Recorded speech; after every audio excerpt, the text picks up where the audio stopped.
రాష్ట్రాన్ని పీడిస్తున్న శని జగన్ పులివెందులలో కూడా అభివృద్ధి శూన్యం. చంద్రబాబుకి పదవులు కొత్త కాదు. ఆయన ఆలోచన అంతా తెలుగు ప్రజల గురించే. తెలుగు శక్తి అధ్యక్షుడు బివి రామ్. చంద్రబాబుకి పదవులు కొత్త కాదు. ఆయన రికార్డును ఎవరు బద్దలు కొట్టలేరు. ఆయన ఆలోచన అంతా తెలుగు ప్రజల గురించే అని సోమవారం ఉదయం బీజేఎఫ్ ప్రెస్ క్లబ్లో తెలుగు శక్తి అధ్యక్షుడు బివి రామ్ ఏర్పాటు చేసిన విలేకరుల సమావేశంలో అన్నారు. పులివెందుల నియోజకవర్గంలోని 5 మండలాల్లో కనపడని అభివృద్ధి సింహాద్రిపురంలో కనపడిందంటే మీరే అర్థం చేసుకోండి. సింహాద్రిపురం అంతా అభివృద్ధి చేశాడా అంటే అదీ లేదు. మేడిపండు చూడ మేలిమై ఉండును, పొట్ట విప్పి చూడు పురుగులు ఉండు అన్న చందంగా సింహాద్రిపురం అభివృద్ధి ఉందన్నారు. వాళ్ళ నాన్న ముఖ్యమంత్రిగా ఉన్నప్పుడు, జగన్ రెడ్డి ఎంపీగా ఉన్నప్పుడు జరగని అభివృద్ధి ఇప్పుడు జరిగిందంటే ఆలోచించుకోవాలన్నారు. పులివెందుల నియోజకవర్గంలో అభివృద్ధి అనేది శూన్యం. ఈ 4.5 ఏళ్లలో పులివెందులలో ఉన్నవి పడగొట్టడం, పెట్టడం ఇవి తప్ప స్థిరంగా ఒక్క పని కూడా సక్రమంగా సైకో జగన్ చేయలేదు. పులివెందుల నియోజకవర్గ ప్రజలకు, యువతకు ఉపాధి కూడా చూపించలేదు. ఒక్క ఉద్యోగం కూడా లేదు. రాష్ట్రంలో రౌడీయిజాన్ని పెంచి పోషించారు. ఏమి ఉద్ధరించారని అభివృద్ధి గురించి మాట్లాడుతున్నారు. మీరు మాట్లాడుతుంటే దెయ్యాలు వేదాలు వల్లించినట్లుగా ఉందన్నారు. ఇదిలా ఉండగా క్రిస్మస్ సందర్భంగా షర్మిల తన సోదరుడు జగన్కి కాకుండా చంద్రబాబు, లోకేష్కు క్రిస్మస్ కానుకలు, గ్రీటింగ్స్ పంపించడాన్ని ప్రకారం చూస్తే జగన్కు ఆయన కుటుంబ సభ్యుల ఆదరణ ఏమాత్రం ఉందో అర్థం చేసుకోవచ్చని ఎద్దేవా చేశారు. విలేకరుల సమావేశంలో విశాఖ పార్లమెంట్ కమిటీ కార్యదర్శి Bodepudi Dorababu, doctor Papur Nikunj, BC cell నాయకులు దువ్వి పరమేశ్వరరావు తదితరులు పాల్గొన్నారు. కేఏ పాల్ను కలిసిన బివి రామ్. నేడు ఈ ప్రెస్ మీట్ పెట్టడం ముఖ్య ఉద్దేశం, ఇటీవల మేము కడప జిల్లా పులివెందుల ప్రాంతం పర్యటించాం.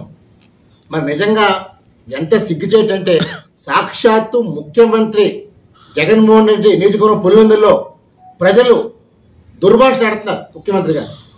మరి పులివెందులో ఉన్న 6 మండలాలు, అటు సీతారాంపురం కానీ, వేంపల్లి కానీ, వేములు కానీ, లింగాలు కానీ, చక్రాయపేట కానీ, తుండూరు కానీ, అలాగే పులివెందుల మున్సిపాలిటీ ఎక్కడ కూడా రోడ్లు అభివృద్ధి లేదు. మొత్తం మన ఉత్తరాంధ్రలో అనకాపల్లి కంటే ఘోరంగా ఉంది పులివెందుల. మరి ఈ వ్యక్తి తన సొంత అభివృద్ధి చేయని వ్యక్తి రాష్ట్రాన్ని ఏ ఊడిపోతే అడుగుతున్నాం. మరి ఈ వ్యక్తి ఏకంగా 3 రాజధానులు అంట. విశాఖ పరిపాలన రాజధాని, కర్నూలు ఏమో న్యాయ రాజధాని, అటు అమరావతి లెజిస్లేటివ్ రాజధాని అంట. నేను ఒకటే ప్రశ్నిస్తాను జగన్మోహన్ రెడ్డి గారు, మీ ప్రాంతంలో Kadapa Pulivendula constitution Pulivendula bus stand దగ్గర రోడ్డు తవ్వుకాలని చెప్పి 4 నెలల నుంచి రోడ్డులు తవ్వేసి అక్కడ వర్తకల్ని పూర్తిగా ఇబ్బంది పెడుతున్నారు. నేను ఇటీవల వెళ్ళినప్పుడు గగ్గోలు పెట్టారు. 4 నెలల నుంచి వ్యాపారం లేదు, క్రిస్మస్ సంక్రాంతి కూడా వ్యాపారం లేకుండా చేశారు, ఇది ఏం బాగుపడుతుందని చెప్పి సాక్షాత్తు అక్కడ నాయకులు, కార్యకర్తలు విమర్శిస్తున్నారు, ప్రజలు విమర్శిస్తున్నారు. మరి ఒకటే ప్రశ్నిస్తున్నారు జగన్మోహన్ రెడ్డి గారు, ఈ రాష్ట్రాన్ని కాపాడటం కోసం చంద్రబాబు ముందుకు వస్తే చంద్రబాబు పైన కామెంట్ చేస్తున్నారు. ఇవాళ చంద్రబాబు తన స్వార్థానికి ఏం చేయట్లేదు, తెలుగు జాతి కోసం పాటుపడుతున్నారు. 40 సంవత్సరాలుగా ఆంధ్రప్రదేశ్ కోసం పాటుపడ్డారు. నీలాగా ఈ రాష్ట్రాన్ని దోచుకుందాం అని చెప్పి ఎప్పుడూ ఆయన పాటుపడలేదు. ఈవేళ కరువు మండలాలు కూడా ప్రకటించిన దౌర్భాగ్యస్థితిలో ఈవేళ ఈ ముఖ్యమంత్రి ఉన్నాడంటే నిజంగా నవ్వుతున్నారు. 6 మండలాలు కరువు మండలాలు ఎందుకు ప్రజలు అడుగుతున్నాం. అక్కడ ఉపాధి లేదు, నిరుద్యోగ యువతికి ఉపాధి లేక, పరిశ్రమలు లేవు, టూరిజం డెవలప్మెంట్ లేదు, ఏ రంగం అభివృద్ధి చేయలేదు, సర్వనాశనం చేస్తాం. మళ్ళీ నువ్వు ఎందుకు ముఖ్యమంత్రి కావాలి అని చెప్పి ప్రజల్ని అడుగుతున్నావు. మళ్ళీ ఎందుకు కాకూడదని ఆంధ్రాతో ఆడుకుంటావు. ఫుట్బాల్ ఆడతారు నేను కొడక నేను, ఎందుకంటే ఈ రాష్ట్రాన్ని సర్వనాశనం చేసి మళ్ళీ ఏం పీకేమని. అందుకే మేము వేటగాడ పాటలో పూర్తిగా జగన్మోహన్ రెడ్డి చేసిన అరాచక పాలన పైన పూర్తి వివరించాం. మాకు భయం లేదు, ఆట నువ్వు మొదలు పెట్టావు, వేట ఎలా మేము చూపిస్తాం. ఈ రాష్ట్రాన్ని కాపాడడం కోసం ఈ యుద్ధం చేస్తుంది నా కోసమో చంద్రబాబు కోసమో పవన్ కాదు, తెలుగు జాతి కోసం. ఈ జాతికి చంద్రబాబు కావాలి, పవన్ కళ్యాణ్ కావాలి. ఎందుకంటే అభివృద్ధి వాళ్ళిద్దరికి చేయగలిగే ప్రజలు నమ్ముతున్నారు. రేపు వచ్చే ఎలక్షన్లో 170, 150 ఖాయం. నేను ఎవరు కాపాడలేరు. ఈ రోజు ఎమ్మెల్యేలు అంటారు మమ్మల్ని కాదు మార్చేస్తుంది, నిన్ను మార్చారని చెప్పి ఎమ్మెల్యేలు మీ పార్టీ నాయకులు అంటారు. నువ్వు చేసిన చెత్త పరిపాలన వల్ల ప్రజలు మనం అసహించుకున్నా తప్ప మా వల్ల కాదని చెప్పి అంటారు. మరి ఇన్ని తప్పులు నువ్వు చేసి నేనేదో నీతివంతుగా మాట్లాడుతున్నాను అడుగుతాను. నేను నాడు చెప్పాను, నేడు చెప్తాను, రేపు చెప్తాను. నువ్వు పులివెందులు చేస్తావా, వైజాగ్ చేస్తావా చెప్పాను. నీకు దమ్ముంటే విశాఖ రా అని చెప్పి ఛాలెంజ్ ఇస్తున్నాం. నీ ఊరు పులివెందులో కూడా ఇదే సవాల్ ఇస్తున్నాం. మరి ఇప్పుడు దాకా ఈ సవాల్ చెప్పలేకపోతున్నావు. మాట్లాడితే ఏదో చంద్రబాబు నాయుడు పవన్ నీ సోదరి షర్మిల కూడా నీకు క్రిస్మస్ రోజు చెప్పలేకపోయింది.